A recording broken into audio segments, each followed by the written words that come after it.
we're going to use our hand as a representation for our brain. If this represented your brain, your wrist and your arm would represent your spinal column. And inside of there, we have this thing called a vagus nerve. That is the nerve that allows every major organ in our body to communicate with our brain, and our brain to communicate with every major organ. Do me a favor and go ahead and rub or pat the palm of your hand. That part of your hand represents the brain stem. The brain stem is the first part of the brain to be developed when we're in utero. It is the part of our brain that's responsible for everything a newborn baby can do, but things we don't want to have to think about. So that includes things like breathing, blinking, swallowing, digestion, perspiration, all of those things that I know if I had to remind myself to do it, I'd die, because I don't remember a lot of stuff. The thumb represents what's called the limbic system of our brain. Our limbic system holds this thing called the amygdala. I like to relate the amygdala to a smoke detector. A smoke detector's responsibility is simply to detect smoke. So if you have a smoke detector in your home and your house is on fire, your smoke detector is going to go off. But if you are burning toast in the kitchen, the smoke detector is also going to go off. It's not the smoke detector's responsibility to assess the threat. It's simply responsible for letting you know that a threat is present. Another thing that happens is our implicit memory. These are the memories like your route to work that you take without even thinking about it. The telephone number that you can instinctively dial. It just happens. Finally, inside of the thumb part of our brain is what I like to call our mental library. Every single experience we've had in life puts a book on the shelf in our mental library. If you think of interactions you've had as a child, goes into the mental library. Books you read in school, mental library. Things you've seen on the news, mental library. And so as we're coming upon new situations, this is why it's hard to try new things, because our brain can't say for sure that it's going to be safe or we're going to survive it.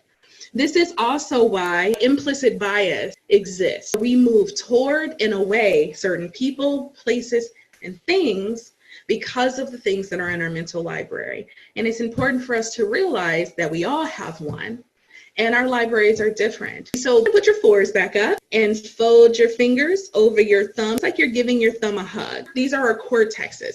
So right here in the front is called our prefrontal cortex. They're the part of the brain that most people are talking about when they talk about the brain. The cortexes are logical, they're rational. They have language to be conversational. It's the part of the brain that takes in information and does something with it. What happens when there is a threat or a perceived threat present and that smoke detector goes off in our brain? What happens is we flip our lid. When we flip our lid, we lose access to the part of the brain that's logical, rational, keeps track of time, can be conversational. So that's a full flip. A person who's experienced a lot of trauma, they may full flip. But we go through various states of flipped lid all day long. Those of us who have good regulation skills, those fingers are able to come back more quickly than someone who doesn't. So part of the reason why this whole thing happens is because the finger part of our brain takes 3 to 4 seconds to take in information and do something with it. Down here, limbic system and below, our survival part of our brain, it takes 1/14 of a millionth of a second. The reason that happens is because, let's say we were driving down the highway, talking to a friend, and all of a sudden the car directly in front of you suddenly slams on their brakes. Well, the first thing you're going to do is you're going to slam on yours. You're also going to hunch forward, probably grip the steering wheel tighter. Your breath is going to become more shallow. You're going to stop talking to your friend on the phone. If we waited 3 to 4 seconds for all of those things to go into place, we wouldn't survive that crash. And so this part of our brain has to kick out the slowest part, which is the thinking brain.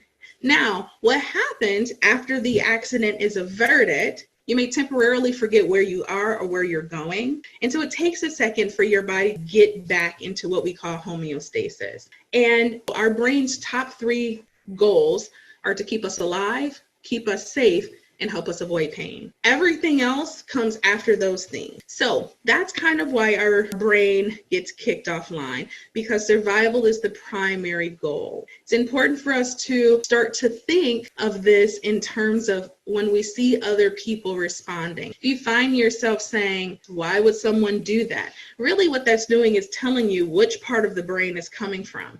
If it's not logical or rational, chances are it's probably coming from down here. And so this is kind of how the brain is working.